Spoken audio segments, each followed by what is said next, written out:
Hello students, कैसे हैं आप सब। आशा करती हूँ आप अच्छे होंगे और अच्छे से अपनी पढ़ाई कर रहे होंगे। मैं मोनिका रावत आपका स्वागत करती हूँ आईसीटी वर्चुअल क्लासरूम देहरादून में। बच्चों, आज हम क्लास 12th का जो आपका सब्जेक्ट है फिजिक्स, उसके जो इम्पोर्टेंट टॉपिक्स हैं उनको कंटिन्यू करेंगे।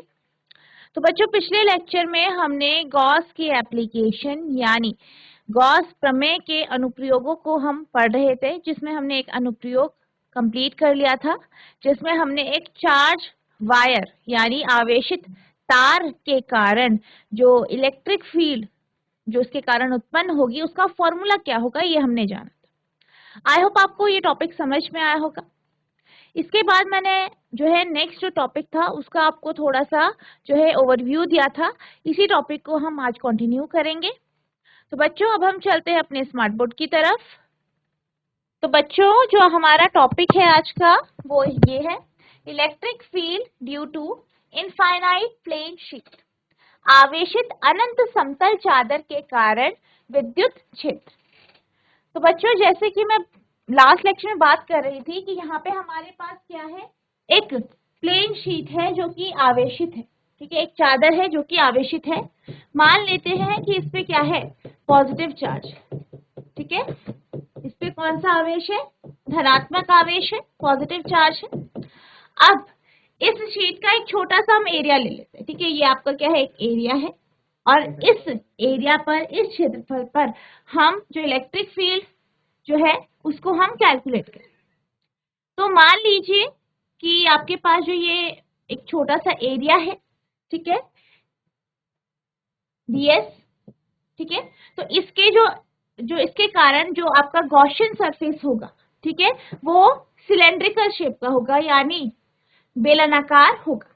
ठीक है, अब इस सतह पर जो ये पृष्ठ है, इस पर हम तीन जो है सरफेस ले लेते हैं, तीन एरिया ले लेते हैं। ठीक है, पहला है आपका फर्स्ट सरफेस, ये है आपका सेकंड सरफेस, और ये है थर्ड सरफेस। ठीक है, अब यहाँ पे जो एरिया है वो आपका कितना है, ds है। ठीक है, और जो एरिया है, क्षेत्रफल है, इसकी जो दिशा है, जैसे कि आप जानते हैं, ठीक है, क्या जानते हैं कि ये क्या होती है, जो आपका क्षेत्रफल होता है, एरिया होता है, इसके परपेंडिकुलर इसकी डायरेक्शन होती है। तो इसकी दिशा मान लीजिए इस तरफ। ठीक है, फर्स्ट आपका ये है। अब पहला जो आपका सरफेस है, या पहला जो हमने क्षेत्र लिया है, या पहला जो हमने क्षेत्रफल लिया है, उसकी जो है क्षेत्रफल की दिशा हमें पता है। अब इस शीट के कारण आप जानते हैं, जैसे कि हमने पिछले लेक्चर में डिस्कस किया था, कि जो इलेक्ट्रिक फील्ड होगी, ठीक है, वो कुछ इस दिशा में, इस तरीके से। तो यानी कि अगर हम पहली सरफेस की बात करें तो इस सरफेस पर जो इलेक्ट्रिक फील्ड होगी वो भी इसी दिशा में होगी। ठीक है, यानी जो आपका ई की डायरेक्शन है और जो आपकी ds की जो डायरेक्शन है, ठीक है, दोनों का है एक ही तरफ है। तो यहाँ पे जो आपका एंगल होगा पहले केस में, ये आपका 0 डिग्री हो जाएगा, पहले सरफेस की हम बात। ठीक है, अब हम बात करते हैं दूसरे सरफेस की, दूसरी सतह की, दूसरे क्षेत्रफल की। तो जैसे कि आप जानते हैं कि इसका जो डायरेक्शन होगी, एरिया की जो डायरेक्शन होगी, क्षेत्रफल की जो दिशा होगी, वो लंबवत होगी, परपेंडिकुलर होगी सेकंड सरफेस के। ठीक है, और इलेक्ट्रिक फील्ड की जो दिशा है, विद्युत क्षेत्र की जो दिशा है, वो इस तरफ है।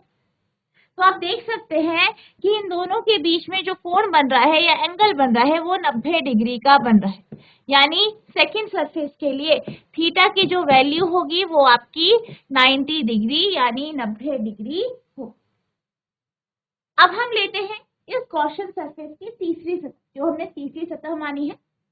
इस केस में जो आपका एरिया वेक्टर है, या एरिया की जो डायरेक्शन है, क्षेत्रफल की जो दिशा है, वो आप जानते हैं लंबवत होगी, तो इस दिशा में। अब इलेक्ट्रिक फील्ड की बात करें तो इलेक्ट्रिक फील्ड यानी विद्युत क्षेत्र भी आपका इसी दिशा में होगा, यानी ds का जो डायरेक्शन है, ठीक है, यानी n कैप की दिशा और एरिया की दिशा, ठीक है, सॉरी, n कैप की दिशा और आपकी फील्ड की दिशा यानी E की दिशा दोनों क्या है, सेम है। दोनों के बीच में एंगल कितना हो रहा है, 0, यानी थर्ड केस में थीटा की वैल्यू 0 डिग्री हो जाए। ठीक है, अब हम क्या करेंगे, ठीक है, जैसे कि हमने पिछले लेक्चर में डिस्कस किया था कि सबसे पहले आप थ्योरी लिखेंगे। ठीक है, तो थ्योरी आप कुछ इस तरीके से लिखेंगे, let us consider an infinite plane sheet with surface charge density sigma and cross sectional area A. ठीक है, मान लीजिए किसी अनंत समतल चादर का एक समान पृष्ठीय आवेश घनत्व सिग्मा है। The direction of the electric field due to an infinite charge sheet is perpendicular to the plane of the sheet. जो आपकी इलेक्ट्रिक फील्ड, ठीक है, जो इलेक्ट्रिक फील्ड है, विद्युत क्षेत्र है, किसके कारण, जो आपका विद्युत क्षेत्र उत्पन्न हो रहा है अनंत लंबाई वाली चादर के कारण, तो ये इसकी दिशा क्या होगी, जो प्लेन है, ठीक है, जो शीट है उसके परपेंडिकुलर, उसकी कैसी होगी, ये परपेंडिकुलर होगी, यानी लंबवत होगी। कैसी होगी, लंबवत होगी। और हम ये मान लेते हैं कि इस सतह के परपेंडिकुलर जो लंबवत है, एक जो है गॉसियन सरफेस, गॉसियन पृष्ठ जो है वो उत्पन्न होगा। ठीक है, अनंत चार्ज शीट के कारण विद्युत क्षेत्र की दिशा शीट के तल के लंबवत होती है। आइए हम एक बेलनाकार गॉस सतह पर विचार करें जिसका अक्ष शीट के तल के लंबवत। तो अब हम क्या करेंगे, जो आपका ये गॉसियन सरफेस है, इस पे जो आपकी इलेक्ट्रिक फील्ड जो होगी उसको हम कैलकुलेट करें। ठीक है, तो हमने यहाँ 3 सरफेस लिया है। ठीक है, तो हम बात करते हैं टोटल इलेक्ट्रिक फील्ड की।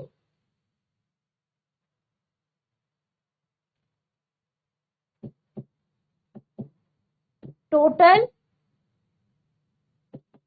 इलेक्ट्रिक फील्ड, ठीक है, total electric field, sorry total electric flux निकाल, तो इससे हम ई की वैल्यू निकाल देंगे। ठीक है, तो यहाँ पे आप लिखेंगे टोटल इलेक्ट्रिक फ्लक्स।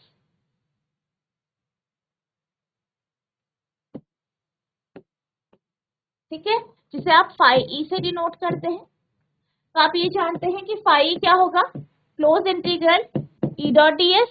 ठीक है, सरफेस इंटीग्रल किसका, ई डॉट डी एस का। तो आप इसको जो है इन 3 जो हमने 1 2 3 सरफेस ली है इनके टर्म्स में लिख सकते हैं। इक्वल टू जाएगा close integral surface 1 E dot D S plus close integral E dot D S plus close integral 3 E dot D S. ठीक है, अब हम इसका जो राइट साइड है इसे खोल देते हैं, तो ये हो जाएगा आपका क्लोज इंटीग्रल पहली सरफेस के लिए E D S cos theta. अब फर्स्ट केस के लिए थीटा की वैल्यू क्या है आपकी, 0 डिग्री है, तो आप यहाँ पे क्या लिख देंगे, 0 कॉस 0। ठीक है, कॉस 0 प्लस सेकेंड सरफेस के लिए close integral 2 E D S cos. ठीक है, सेकेंड सरफेस के लिए थीटा की वैल्यू कितनी है, 90 डिग्री, 90 डिग्री, तो यहाँ पे कॉस 90 डिग्री आ जाएगा। Next close integral third surface के लिए E D S cos theta की वैल्यू, थीटा का मान कितना है, तीसरी सरफेस के लिए 0 डिग्री यानी 0 डिग्री। ठीक है, तो इस तरीके से आप इसे एक्सपेंड करेंगे, इसे खोल देंगे।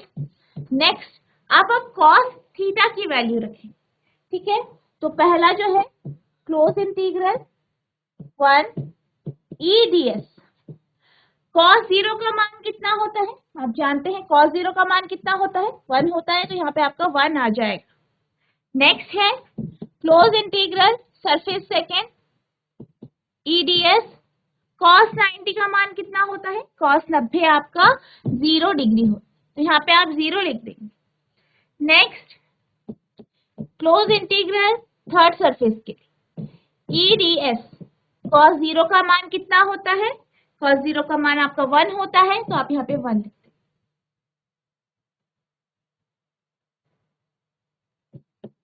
नेक्स्ट क्लोज इंटीग्रल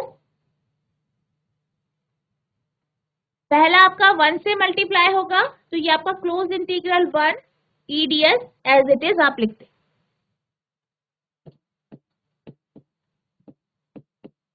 नेक्स्ट है क्लोज इंटीग्रल 2 EDS, 0 से जब मल्टीप्लाई हो जाएगा तो ये पूरा क्या हो जाएगा, 0 हो जाएगा। थर्ड वाला क्लोज इंटीग्रल 3 EDS, ये 1 से मल्टीप्लाई हो रहा है, 1 से गुणा हो रहा है, तो ये EDS ऐसा ही रह जाएगा। अब E बाहर आ जाएगा। आप जो है DS को अगर फर्स्ट सर्किट में इंटीग्रेशन करते हैं तो ये आपका इस तरीके से हो जाएगा। आप इसकी वैल्यू DS रख सकते हैं, प्लस 0 प्लस E, ये आपका DS हो जाएगा। ठीक है, क्योंकि जो आपका एरिया है वो हमने DS ही लिया है, इसलिए यहाँ पे इंटीग्रेशन के बाद आपका DS रह जाएगा। तो आपका जो फाई E है उसकी वैल्यू आ जाएगी EDS प्लस EDS, यानी फाई E बराबर 2EDS। ठीक है, तो ये आपकी पहला समीकरण या फर्स्ट इक्वेशन है। आई होप आपको इतना समझ में आया होगा। अब हम चलते हैं नेक्स्ट स्टेप की तरफ। तो अगला स्टेप क्या है, अब हम गॉस थ्योरम का यूज करके E का मान निकालें। कैसे निकालेंगे ये देखते हैं। आप लिखेंगे ऑल्सो फ्रॉम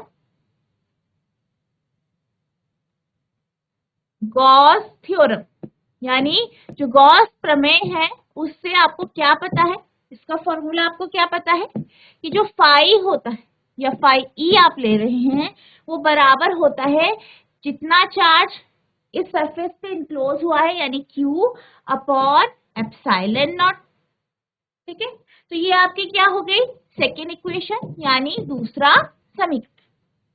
अब आप क्या करेंगे, फर्स्ट इक्वेशन और सेकेंड इक्वेशन को इक्वेट करें।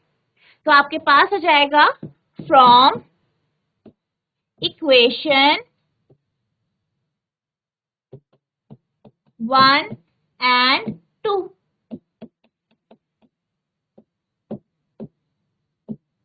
समीकरण 1 तथा 2 से क्या प्राप्त होता है आपको, पाई E बराबर twice of EDS equals to Q upon epsilon naught. ठीक है, तो phi E equals to 2EDS Q upon epsilon naught. 2EDS equals to Q upon epsilon naught होगा, तो E की वैल्यू जो होगी वो होगी EDS बराबर Q अपॉन 2 एप्सिलॉन। ठीक है, अब हम Q का मान निकालते हैं।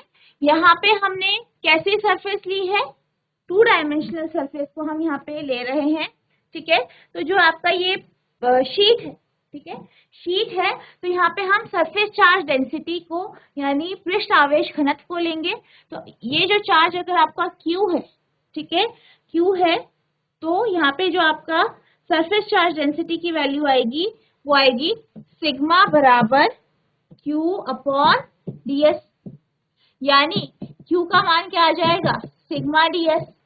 ठीक है, सिग्मा DS आ जाएगा, तो इसी मान को आप यूज करेंगे यहाँ पे, इसी वैल्यू को आप यहाँ पे यूज करेंगे। तो आपका क्या हुआ, since sigma equals to Q upon DS, तो इसका मतलब क्या है, इसका मतलब ये है, ये क्या इम्प्लाई करता है कि Q बराबर सिग्मा DS हो जाएगा आपका। ठीक है, फिर ये होगा आपका EDS बराबर sigma DS upon 2 epsilon naught, DS से DS cancel, equals to sigma upon 2 epsilon naught. ठीक है, तो ये आपका इस केस में E का मान आ। तो इस तरीके से हम जो एक थिन शीट है, एक पतली जो है अनंत लंबाई वाली जो चादर है, उसके केस में हम E का मान निकालेंगे, इलेक्ट्रिक फील्ड निकालेंगे। आई होप आपको ये डेरिवेशन समझ में आया होगा। अब हम चलते हैं इसी के अगले टॉपिक की तरफ, ठीक है, अगला जो पार्ट है इसका, इस टॉपिक का, वो है field due to a uniformly charge infinite plane sheet. पर यहाँ पे हम जब केस की बात कर रहे हैं तो यहाँ पे हम एक थिक शीट की बात करें, एक मोटी शीट की बात करें। ठीक है, यानी ये जो शीट है, ये जो चादर है, वो एक समान आवेशित है, अनंत लंबाई की है, लेकिन इसकी क्या है, एक मोटाई। पहली वाली कैसी थी, पतली थी, थिन थी, पतली शीट थी। ठीक है, अब हम एक थिक शीट की बात करें। तो मान लीजिए कि आपके पास एक शीट है, ठीक है, जो कि चार्ज्ड, और इस पे कौन सा चार्ज है, आपका पॉजिटिव चार्ज है, यानी धनात्मक आवेश है, ये धनात्मक आवेशित है। तो इस पे क्योंकि ये क्या है, एक मोटी शीट है, तो इसके हर एक एज पे क्या होगा, चार्ज होगा। ठीक है, ये हर जगह से क्या होगी, आवेशित होगा। ठीक है, तो अब इसमें भी हम जो आपकी सरफेस चार्ज डेंसिटी है, ठीक है, यानी जो आपका पृष्ठ आवेश घनत्व है, उसे हम सिग्मा ले लेते हैं।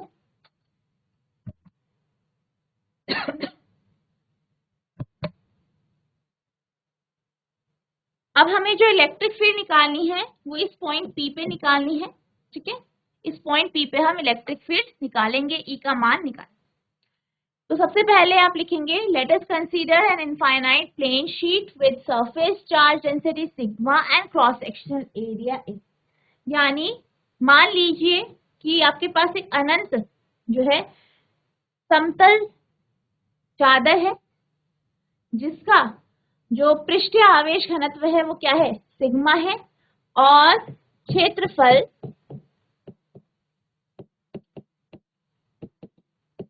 ए है। ठीक है, अब जैसे कि हमने पिछले लेक्चर में जो आपका पिछला जो टॉपिक था, ठीक है, जो भी पिछला हमने टॉपिक देखा, तो इसमें आपका ई का मान कितना आया, सिग्मा अपॉन 2 एप्सिलॉन ये आया। ठीक है, और ये कैसी शीट थी, पतली शीट थी, जिसके हमने जो एज है उसको हमने कंसिडर नहीं किया था, बहुत ही पतली माना था। यानी अगर हम बात करें कि हम पीछे वाली शीट, पीछे वाले हिस्से को इग्नोर कर दें, सिर्फ इसी हिस्से को माने कि ये पतली सी शीट है, तो इसके कारण जो आपका इलेक्ट्रिक फील्ड इस पी पॉइंट पे जो उत्पन्न होगा वो E1 हम मान लेते हैं।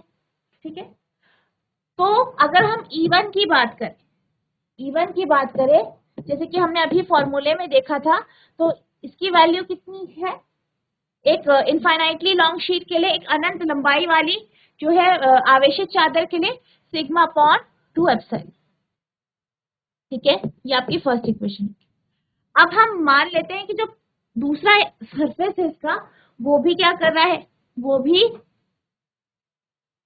जो पिछले वाली जो सरफेस है, ठीक है, जो आपकी ये पिछले वाली पीछे वाली जो सरफेस है, यहाँ पे आप ड्रॉ कर सकते हैं इस तरीके। तो ये जो है, इसके कारण इस बिंदु पर जो दूसरा जो है, इसके कारण भी क्या हो रहा है, इस बिंदु पर जो है इलेक्ट्रिक फील्ड लग रही है, विद्युत क्षेत्र लग रहा है, इसे हम E2 मान, क्या मान लेते हैं, E2 मान। ठीक है, वो भी किधर होगा, वो भी आपका जो है इसी दिशा में होगा, इसी डायरेक्शन में होगा। ठीक है, तो E2 का मान क्या होगा, E2 का मान भी यही होगा, सिग्मा अपॉन 2 एप्सिलॉन नॉट, क्योंकि आप यहाँ पे देख सकते हैं कि जो आपका इलेक्ट्रिक फील्ड है एक समतल चादर के लिए, वो सिग्मा के ऊपर डिपेंड करती है, यानी सरफेस चार्ज डेंसिटी पृष्ठ आवेश घनत्व के ऊपर निर्भर करती है, और एप्सिलॉन नॉट के ऊपर। ठीक है, तो दोनों के लिए जो होगा आपका फर्स्ट और सेकंड इक्वेशन E1 और E2 के लिए इस तरीके से आ जाएगी। ठीक है, अब इस पॉइंट पे जो इलेक्ट्रिक फील्ड होगी, तो दोनों की क्या है, दिशा बराबर है, दिशा जो है वो सेम है, एक ही है, एक ही तरफ इनकी जो है दिशा है। तो क्या होगा, ये दोनों ऐड हो जाए, यानी इस शीट के कारण जो हमारे पास ई का मान होगा वो E1 प्लस E2 होगा। तो हम आप लिख सकते हैं, total electric field due to thick infinite charged sheet. आप ये लिख सकते हैं कि एक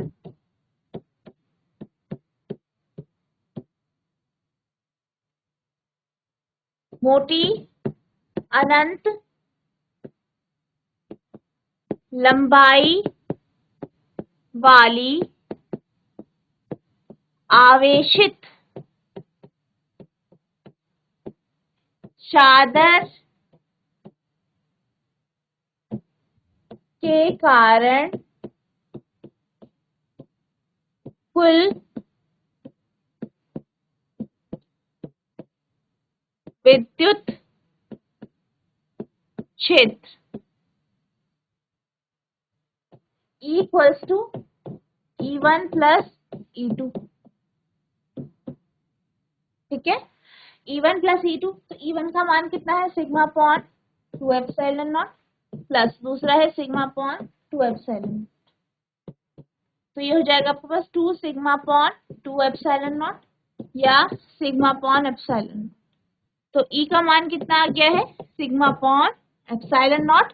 और किस केस में आया है, एक थिक या जो आपकी मोटी चादर है, आवेशित चादर है, इसके कारण जो E का जो मान आया है वो आपका सिग्मा अपॉन एप्सिलॉन नॉट आया। तो इस तरीके से ये आपका जो सेकंड पार्ट है वो कंप्लीट हो गया है। आप नोट करेंगे।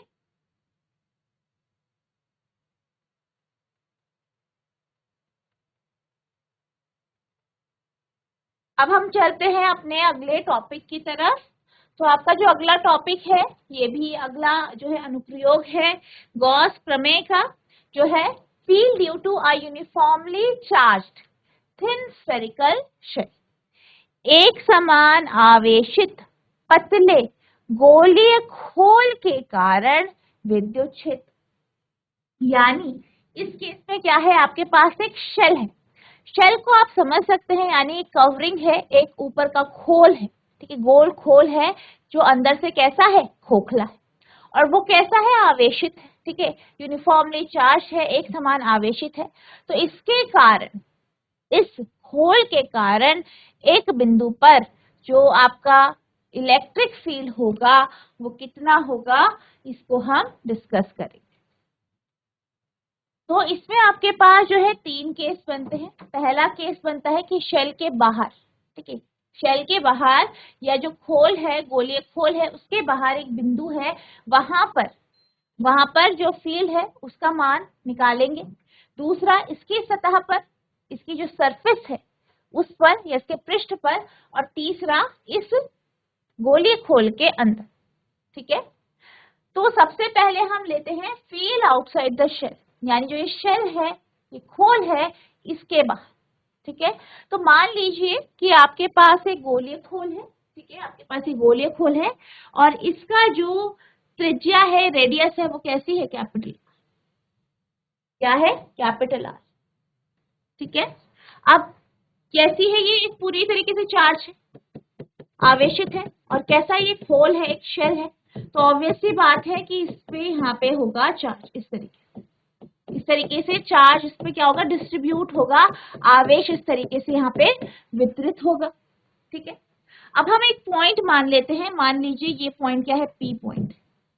यहाँ पे आपको क्या निकालना है, ई का मान निकाल। ठीक है, अब ये क्योंकि पॉजिटिवली चार्ज है, तो जो आपका फील्ड की डायरेक्शन होगी या ई की जो दिशा होगी, आप जानते हैं इस तरफ ही होगी, बाहर की तरफ होगा, आउटर। ठीक है, आउटर होगी, बाहर की तरफ होगी।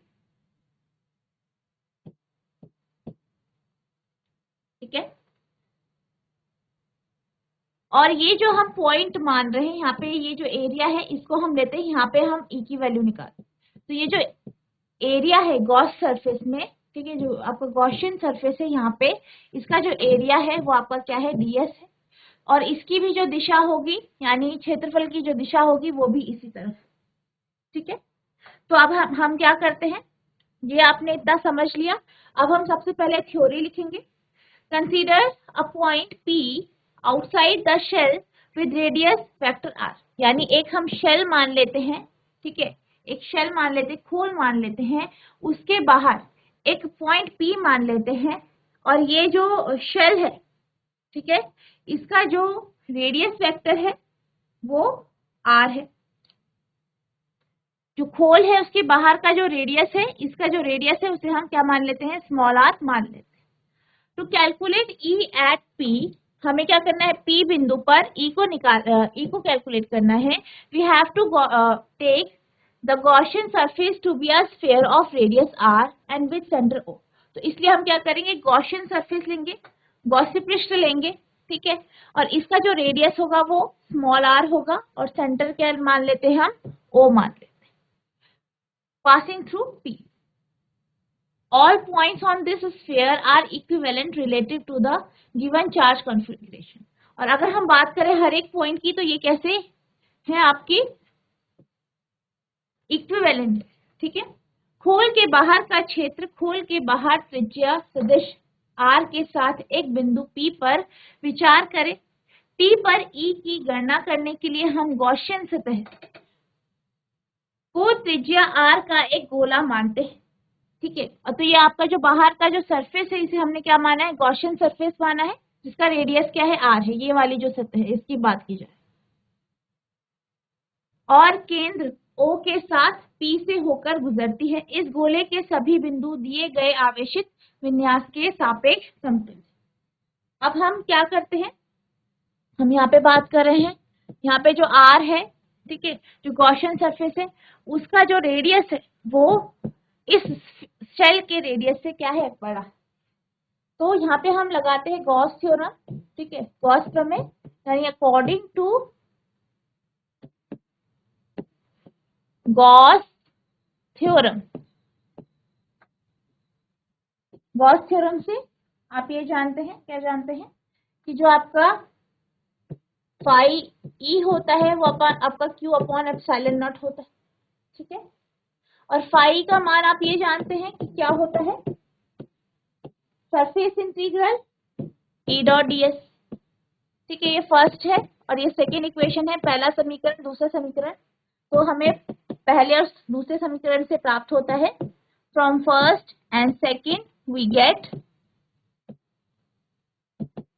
क्या मिलता है हमें, सरफेस इंटीग्रल E ds, ठीक है, E dot ds equals to Q upon epsilon naught, ठीक है। अब हम क्या करेंगे, E को बाहर रख लेंगे, E क्या है, कांस्टेंट है। सरफेस इंटीग्रल किसका होगा, ds का, यानी एरिया का, equals to Q upon epsilon naught. अब अगर हम ds की बात करें, ठीक है, सरफेस एरिया की बात करें, तो यहाँ पे हम किसकी सरफेस एरिया की बात करें, शेल की। और शेल का जो सरफेस एरिया होता है, शेल का जो सरफेस एरिया या पृष्ठ क्षेत्रफल जो होता है वो कितना होता है, 4 पाई r स्क्वायर, ठीक है। तो आप यहाँ पे लिख देंगे 4 पाई r स्क्वायर। यहाँ पे r जो है आपका गॉसियन सरफेस का हम ले रहे हैं, ठीक है। और ये कैसे शेप में है, स्फीयर की शेप में, एक शेल है। ये बराबर हो जाएगा Q अपॉन एप्सिलॉन नॉट, तो E बराबर हो गया आपका Q upon 4 pi epsilon not r square, ठीक है। तो ये आपका E का मान आ गया है। नेक्स्ट लेक्चर में हम इसके जो आगे के पार्ट हैं उनको डिस्कस करेंगे, जिसमें हम जो आपका बिंदु है वो हम सरफेस पे लेंगे और दूसरा इस शेल के अंदर। तो बच्चों आज हमने ये देखा कि जो आपकी इनफाइनाइटली लॉन्ग जो है शीट होती है, अनंत लंबाई वाली चादर होती है, उसके कारण E का मान क्या होता है। इसके बाद हमने एक मोटी चादर देखी, थिक जो है आपकी चार्ज शीट देखी, ठीक है। आई होप आपको ये डेरिवेशन समझ में आया होगा। नेक्स्ट हम जो है शेल की बात कर रहे थे कि आपके पास एक आवेशित शेल है, यानी गोलीय खोल है, उसके कारण E का मान जो है उस खोल के बाहर क्या होगा, ये हमने डिस्कस किया। इसके जो अगले पार्ट है जिसमें हम सतह पर या सरफेस पर E का मान क्या होगा और इस गोलीय खोल के अंदर E का मान क्या होगा, उसको हम नेक्स्ट लेक्चर में डिस्कस करेंगे। इसको आपको होमवर्क से करके आना है, कोशिश करनी है इसे करने की। और कोई भी किसी भी प्रकार की क्वेरी होती है, प्रश्न आपके मन में आता है, तो आप अगले जो है सेशन में पूछ सकते हैं। तो बच्चों आज के लिए बस इतना ही, मिलते हैं अब नेक्स्ट सेशन में, तब तक के लिए thank you and have a nice.